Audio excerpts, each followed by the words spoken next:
আমার মেয়েটা আমার জুতো আমার পিছু পিছু জুতোরা ছিল, বাবা তুমি খালি পেয়ে যাচ্ছ, খালি পেয়ে যাচ্ছ, কিন্তু বলে ভাইকে ফেরত পেয়েছি, দেশ স্বাধীন হলো, ভাইকে ফেরত পেয়েছি। আমি 8 বছর সূর্যের আলো দেখিনি। সময়টা বলতো না, আমি বলতাম দেখেন আমি একটু নামাজটা পড়তে চাই, আমাকে নামাজের সময়টা বলেন। 8 বছরের অভিজ্ঞতা আমার কাছে মৃত্যুর চেয়ে মনে হতো যে মৃত্যু হলো অত্যন্ত এই কষ্ট থেকে মুক্তি পেত।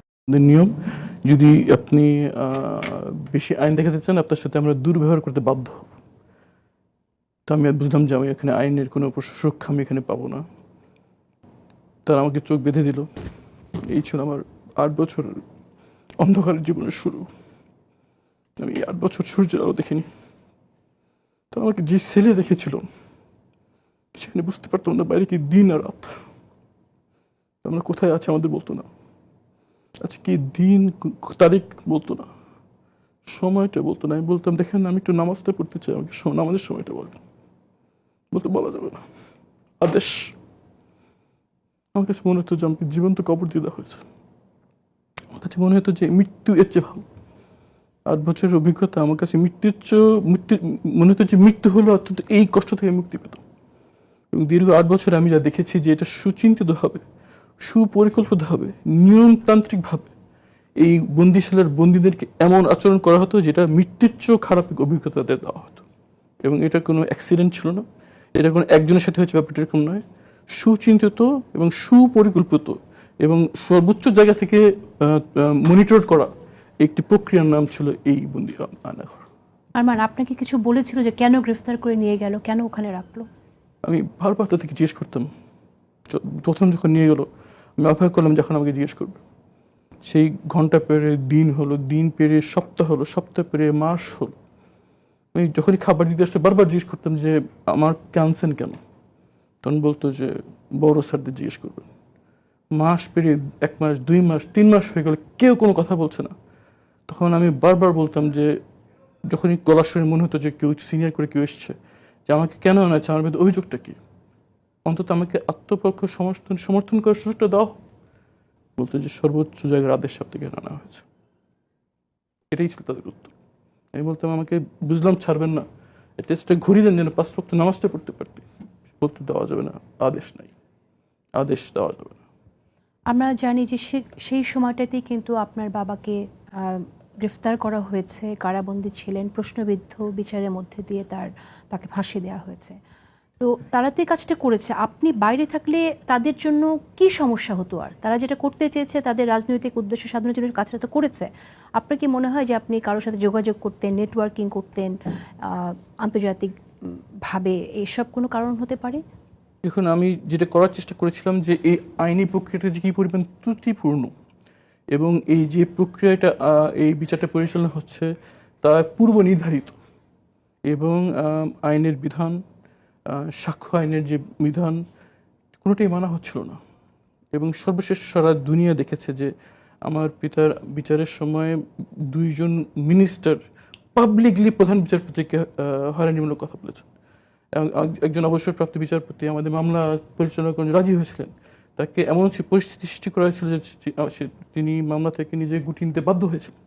আমি চেষ্টা করেছি যতটুকু আমার সাধ্য ছিল এই যে অন্যায়গুলো হচ্ছে এটা যেন সবাই জানতে পারে সেটা ব্যবস্থা করার আমি চেষ্টা করেছি। আমি সোশ্যাল মিডিয়াতে আমি রেগুলার পোস্ট করতাম এবং আমি যেখানে আমার পরিচিতি ছিল সেখানে আমি জানানোর চেষ্টা করেছি যে কি হচ্ছে আমাদের সাথে।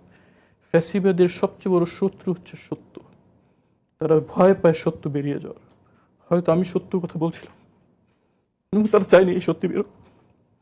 এবং আমি যা করছিলাম তারা যা করতে চেয়েছিল সেটার প্রতি একটা বাধা ছিল। সেটা এই বাধা দূর করার জন্য তারা আমার পিতার ফাঁসির 13 দিন আগে আমাকে, আমি দীর্ঘদিন বন্দী ছিলাম, জানতেও পারিনি আমার পিতার কি হয়েছে, জানতে পারিনি আমার পিতা কি বেঁচে আছে না নাই।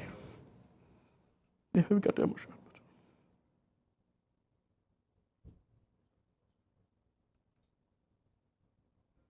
আপনার অভিজ্ঞতা জানতে চাই যে আপনি যখন গেলেন গতকাল আয়নাঘর পরিদর্শনে, আপনার কি মনে হলো? মানে আপনি যখন আবার দেখতে গেলেন তখন আপনার মধ্যে প্রতিক্রিয়াটা কি হয়েছিল একটা? আর দ্বিতীয় কথা হচ্ছে যে আমরা শুনেছি যে 5 তারিখের পরেই আয়নাঘরের অনেক আলামত, অনেক চিহ্ন মুছে ফেলা হয়েছে। আপনার কি তাই মনে হয়েছে কিনা?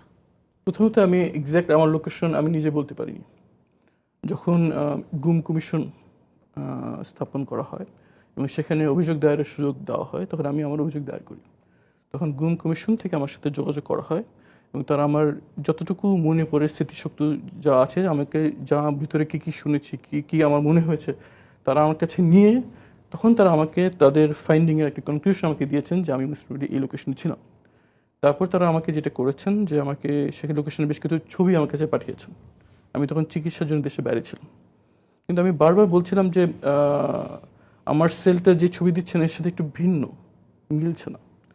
তখন তারা অনেক ছবির মধ্যে শুধু একটা জিনিস আমি চিন্তা করতে, আমি যখন চোখ বেঁধে আমাকে বিভিন্ন সময় সেল থেকে বের করতো, বের হয়ে আমি ডান দিকে আমাকে টার্ন নিতাম, নিয়ে আমি 5টা সিঁড়ি পেতাম।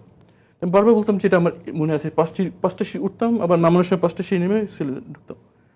কিন্তু কোনো মতেই তারা এই সিঁড়িটা তারা খুঁজে পেয়েছেন এবং আমি বলতাম যে আমি আওয়াজ শুনছি, ট্রেনের আওয়াজ শুনছি, আমি প্লেন ল্যান্ডিং আওয়াজ শুনতে পারতাম শীতকালে। তার ওখানে গরমকালে একটা এক্সস্ট ফ্যান চালাতো, যেটা বাইরের সাউন্ড যাতে আমরা বুঝতে না পারি, বাইরের সাউন্ডকে ঢেকে ঢেকে দেওয়ার জন্য খুব লাউড একটা এক্সস্ট ফ্যান চালাতো। শীতকালে আমাদের কষ্ট তাদের কোনো বিষয় ছিল না, তারা শীতকালে তারা যে প্রহরী ছিল তাদের কষ্ট হতো, তখন তারা ওই এক্সস্ট ফ্যানটি বন্ধ করতে বাধ্য হতো আর কি। তো ওই এক্সস্ট ফ্যান বন্ধ হলে আমরা বিভিন্ন আওয়াজ শুনতে পারতাম। সেই সব ক্লু দিয়ে তখন তারা লোকেশনটা আইডেন্টিফাই করেছে যে এখানে।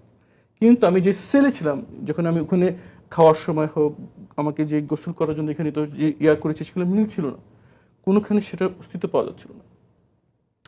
পরে যেটা আবিষ্কার করা হলো, গুম কমিশনের আমি বলবো যে নির্ভীক সদস্যবৃন্দ নিরলসভাবে এখানে তদন্ত চালিয়ে যেটা আবিষ্কার করেছেন যে সেই সেলগুলোর দরজা ভেঙে দেয়াল তুলে দেওয়া হয়েছিল, দেয়াল তুলে রং করে এমনভাবে দেওয়া হয়েছিল যেগুলো অস্তিত্বই বিলীন করে দেওয়া হয়েছে, এবং যেসব সেলগুলো এমনভাবে ছিল যে ভেঙে ফেলা সম্ভব সেগুলো ভেঙে ফেলা হয়েছিল, এবং এটাকে প্রমাণ বিনষ্ট করার সর্বোচ্চ চেষ্টা তারা করেছিল।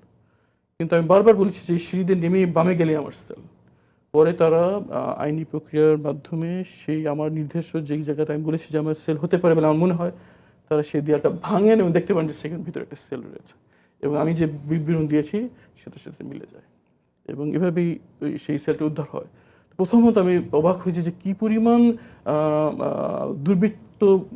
দুর্বৃত্তায়ন হয়েছে, যে তারা তাদের অপরাধ ঢাকার জন্য কোন পর্যায়ে গিয়েছে। এর অর্থ আমরা যে আয়নাঘর দেখলাম এটা আসলে রিয়েল আয়নাঘর না, এটার অনেক ভাঙচুর করে ইমপ্রুভ করা হয়েছে। এটা ডিটেইল আমাদের কমিশনের সম্মানিত সদস্য রয়েছেন, যারা সকল হাজার প্রতিকূলতার মধ্যে নির্ভীকভাবে কাজ করে যাচ্ছে। আমি তাদেরকে ধন্যবাদ জানাতে চাই। তারা আমাদের ভিকটিমদের সাথে নিরলসভাবে যোগাযোগ করেছেন। বিশেষ করে আমি অনেক দূরে ছিলাম, দেশে বাইরে ছিলাম, টাইম জোন আমার যখন দিন তাদের তখন রাত, তারা সেই সব উপেক্ষা করে আমাদের সাথে যোগাযোগ করেছেন, এবং তারা আবিষ্কার করতে পেরেছেন যে যত যাই করুক সত্য গোপন থাকে না। তারা চেষ্টা করেছে কিন্তু বেরিয়ে আসছে। 8 বছর তো দীর্ঘ সময়। 8 বছর আপনি ওখানে কি করতেন? এই ছোট্ট জায়গাটার ভিতর কিভাবে দিনের পর দিন পার করতেন? সত্যি অসহ্য মনে হতো যে মৃত্যু হচ্ছে ভালো। কিন্তু আমি নিজেকে একজন আধ্যাত্মিক বিশ্বাসী মানুষ মনে করি। আমি যখন বুঝতে পারলাম যে আমি অপহরণের শিকার হয়েছে, হয়তো আমি এখান থেকে জীবিত বেরোতে পারবো না, তখন আমি নিজেকে বলতাম দুনিয়াটা যখন চলে গেল, যতটুকু সম্ভব আমি আমার পরকালের অ্যাকাউন্টটা যেন ভারী করে যেতে পারি। আমি চেষ্টা করেছি যতটুকু সম্ভব ইবাদতবন্দিকে সময় কাটানোর জন্য। বারবার তাদেরকে আকুল আবেদন করতাম যে একটা ঘুরি দেন যাতে নামাজটা পড়তে পারি সময় মতো, আর যদি কিছু না দেন, কথা বলি মনে হয় যে আপনারা মুসলমান, আমি মুসলমান, একটা ক্রসশিপ দেন, আল্লাহকে যদি ডাকতে পারি। বললে দেওয়া যাবে না আদেশ। যদি রাখতে চান তাহলে রাখার, আমি বলতাম হতাশ হয়ে যে রাখতে চান রাখার উপকরণ দেন, আর নাহলে মেরে ফেলেন। এভাবে রাখা বেঁচে থাকা আমাদের যে মৃত্যুর চেয়ে কষ্টর। তো আমি বলতে পারি যে একমাত্র আমার আধ্যাত্মিক বিশ্বাসই আমাকে বাঁচিয়ে রেখেছে। যখন বের হলেন তখন কি মনে হলো? প্রথমে যখন আমাকে বের করছে তখন আমি তাহাজ্জুদ নামাজ পড়ছিলাম, অনুমান করে যে শেষ রাতে হতে পারে। ওই সময়টা নর্মালি যারা প্রহরী তারা ঘুমায় এবং নর্মালি আমাদেরকে বিরক্ত করে না। এমন সময় নামাজ পড়ছিলাম, এমন সময় 10-12 জন আমার সেল ঢুকে আমাকে বললো, কড়া কণ্ঠে বললো যে নামাজ শেষ করেন তাড়াতাড়ি। নর্মালি এটা তারা করে না, করতো না আগে। আমি তাড়াতাড়ি নামাজ শেষ করলাম। তারা আমাকে চোখ বাঁধতো যে জিনিসটা দিয়ে, সেটা ছিল সোয়েট রেজিস্ট্যান্ট ফ্যাব্রিক টাইপের এক ধরনের, যেটা ইউজুয়ালি সিকিউরিটি ফোর্সের ইউনিফর্মে ব্যবহার করা হয়। সেটা খুলে তারা আমাকে গামছা দিয়ে চোখ বাঁধলো, গামছা দিয়ে হাত বাঁধলো, বের করে তারা আমাকে বের করে নিয়ে চলে গেলো। আমি তো আসলে বুঝতে পারিনি যে বাইরে বিপ্লব ঘটে গেছে। আমি মনে করলাম ওরা মনে হয় আমাকে মেরে ফেলবে। আমি মনে মনে দোয়া পড়ছিলাম যে আমার জন্য মৃত্যুটা সহজ হয়। আর আমাকে গাড়িতে নিয়ে গাড়ির ফ্লোরে শোয়া ফেললো। আমার উপরে দুজন বসলো, আমার গায়ের উপর বসে গাড়ি চলা শুরু করলো। চলতে চলতে চলতে চলতে শেষ মুহূর্তে একটা জায়গায় যে তারা আমাকে জিজ্ঞেস করলো, গাড়ি থেমে গেলো, আমাকে বসানো হলো, জিজ্ঞেস করলো আমরা কারা। আমি বললাম, আমি অস্বীকার করলাম, কারণ আমি তো স্বীকার করার সুযোগ নেই। তারা বললো যে আপনার দিন কোথায় ছিলেন। আমি বললাম আমার জানা নেই। তখন একটা কথা বললো আমার, যেটা আমার মুখে ধাক্কা লাগলো, বললো সবাইকে এটাই বলবেন। তখন আমার কাছে মনে হলো মনে হয় আমাকে মারবে না, কারণ মারলে তো এই কথা বলার প্রশ্ন আসে না। আমি একটা ধাক্কা খেলাম, আমি পড়ে গেলাম, গাড়ি চলে গেল। তখন আমি মনে হচ্ছিল যে এখন একটা গুলির আওয়াজ শুনবো আর সব শেষ হয়ে যাবে। মনে সূরা ইয়াসিন পড়ছিলাম, সূরা ইয়াসিন পড়লে মৃত্যু সহজ হয়। সেই মৃত্যুর জন্য ওয়েট করছিলাম, কিন্তু দেখলাম যে কিছু আওয়াজ নাই, কিছু নাই, ঝিঝি পোকার আওয়াজ শুনতে পাচ্ছি। তখন অনেকক্ষণ পর অনেক সাহস করে একটু হাতটা দিয়ে চোখটা করার চেষ্টা করলাম। দেখলাম যে এমনভাবে করেছে আমি খুলে ফেলতে পারলাম। খুলে দেখলাম যে আমি একটা অন্ধকার প্রান্তে দাঁড়িয়ে আছি, পিছনে জঙ্গল আর সামনে অন্ধকার। আর আমি যেটা পরে আপনার ডাক্তাররা বলেছিলাম, আমার অপুষ্টির কারণে আমার 2 চোখে ছানি পড়ে গিয়েছিল, আমি সব ঘোলা দেখছিলাম। দূরে একটি অল্প আলো টিম টিম করে জ্বলছে, আমি দেখতে পাচ্ছিলাম। আমি আলোর দিকে হাঁটা শুরু করলাম। হেঁটে যে অনেক দূর হাঁটার পর কাছে যে দেখলাম এটা একটা কনস্ট্রাকশন সাইট। ওখানে একটা সাইনবোর্ড লেখা, সেখানে লেখা দিয়াবাড়ি উত্তরা। এই আমি বুঝতে পারলাম আমি এখানে আছি। আমি কিন্তু তখনও আমি জানতে পারিনি যে আমি বাইরে বিপ্লব ঘটে গেছে। আমি তখন বলতে পারছিলাম না আমার পরিচয় কী। আমি অনেক বললাম যে আমার ফোন টোন সব চুরি হয়ে গেছে, আমার বাসায় মিরপুর, আমি কীভাবে যাবো। তো বলে ওদিক যেতে থাকেন আর কি। তো ওখানে যেয়ে আমি একটা মসজিদে যাই। তখন ফজর আজান হয়ে কাছাকাছি, ওদিকে যে থাকতে থাকতে আমি ওই যে একটা জায়গা আছে না, এখানে রাস্তা আর খালি প্লট, ওই জায়গাটা পেয়ে গেলাম, ওটা না পরিচিত। তারপর হাঁটতে হাঁটতে আমি হাঁটতে থাকি। তখন কিছুক্ষণ পর আমি দেখলাম যে একটা বড় জায়গায় সাইনে লেখা মেট্রো রেল স্টেশন। আমি জানতাম না যে হয়ে গেছে মেট্রো রেল। এবং তখন ফজর আজান হয়। আমি সবজি বিক্রেতা হেঁটে যাচ্ছে, তাদেরকে আমি জিজ্ঞেস করলাম যে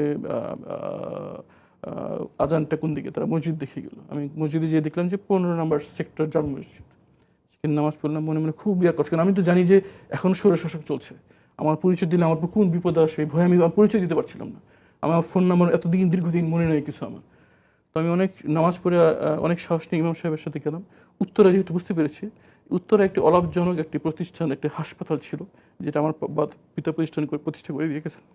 তো আমার অনেক আল্লাহ আমার হলো যে উঠে গেলে হয়তো লোকজন আমাকে চিনতে পারবে।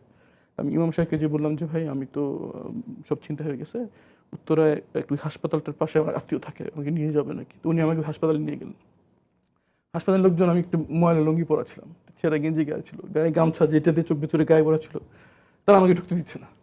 বলছে যে কী দরকার। আমি বললাম একটু কথা বলা দরকার, বড় স্যার কেউ আছে নাকি। বলে বড় স্যার তখন তো ভোরের সময়, বলছে 9টার দিকে আসবে, দূরে যান। আমাকে দূরে সরাই দিল। তো আমি রাস্তায় বসে থাকলাম, বসে বসে করছি। আস্তে আস্তে দেখলাম যে ক্লিনাররা আসলো, ডাক্তাররা আসলো, অনেক একজন স্যুট টাইপের একজন আসলো আর কি। তখন আমি দৌড়ে তার কাছে গেলাম। সে দেখলাম আমাকে লুঙ্গি পরে একটু দূরে আসছে, দেখে সে তার মোবাইলটা তাড়াতাড়ি পকেট ভেবে ফেলে, যাতে ভয় আশঙ্কা করতেছে কে, আমার চেহারা চিনতে পারেনি। কাছে গিয়ে আমি খুব দেখলাম যে আশা করছি একটু চিনে কিনা আমাকে, আমার তো চেহারা নষ্ট হয়ে গেছিলো আর কি। দেখলাম সে চিনতে পারছে না। তো আমি তাকে বললাম যে ভাই খুব বিপদে পড়ে আপনার কাছে আসছি, একটু মোবাইলটা একটু ব্যবহার করা যাবে নাকি। সে খুব সন্দেহের থেকে তাকাচ্ছে আমার দিকে, মোবাইল কেন। আমি বলি একটু বিপদে পড়ে এসেছি, একটু যদি দেখাতে সুযোগ দিতেন। সে তখন তো মোবাইলটা আমাকে দেয়। তখন আমি গুগল সার্চ করি আমার নাম, তখন আমার ওই ছবিটা উঠে আসে যে স্যুট টুট। তো আমি মোবাইলটা আমার মুখের কাছে নিয়ে দেখলাম, চিনতে পারছেন। সঙ্গে সঙ্গে কেঁদে আমাকে জড়া ধরলো, কেঁদে বললো ভাই, ভাইকে ফেরত পেয়েছি, দেশ স্বাধীন হলো, ভাইকে ফেরত পেয়েছি।